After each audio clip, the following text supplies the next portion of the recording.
গেছে।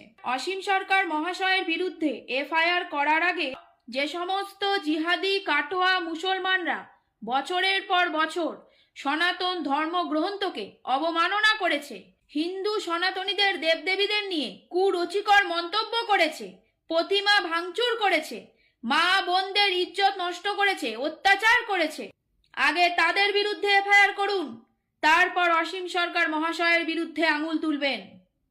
আপনাদের মুসলমান জাত ভাইরা যখন অন্যায় করে তখন তো আপনাদের প্রতিবাদ এফআইআর করতে দেখি না। বাংলাদেশের মুসলমানরা যখন ভূচন্দ্র দাসের ওপর যে অমানবিক অত্যাচার করেছে, তাকে নিষ্ঠুরভাবে হত্যা করেছে, তখন তো ভারতীয় মুসলমানদের প্রতিবাদ করতে দেখলাম না।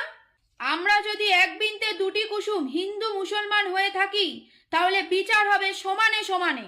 এই কাটোয়া জিহাদি মুসলমানদের কথাগুলো শুনুন। যে ওদের গীতায় যে ছেলে মাকে ধর্ষণ করবে এটা লেখা আছে। আচ্ছা, হিন্দুরা পচা না ভালো? পচা।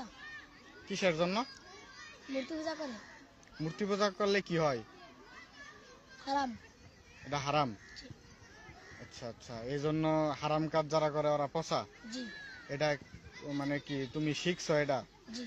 আচ্ছা আচ্ছা, তুমি কোথা থেকে শিখছো এটা? মাদ্রাসা থেকে। মাদ্রাসা থেকে? মাদ্রাসার হুজুর বলছে যে মূর্তি পূজা যারা করে ওরা পচা এবং মূর্তি পূজা হারাম কাজ, এটা মাদ্রাসা থেকে বলছে। ও আচ্ছা, এই জন্য তুমি হিন্দু করে পচা মনে করো? মুসলমানদেরকে বলছি, আমাদের হিন্দুদের দেখে একটু শিক্ষা শিখুন। এই সমস্ত আঘাত অপমানের পরও হিন্দু সমাজ কতটা সংযম দেখিয়েছে। এটাই হচ্ছে আমাদের সনাতনী দর্শনের শক্তি, সহিষ্ণুতা।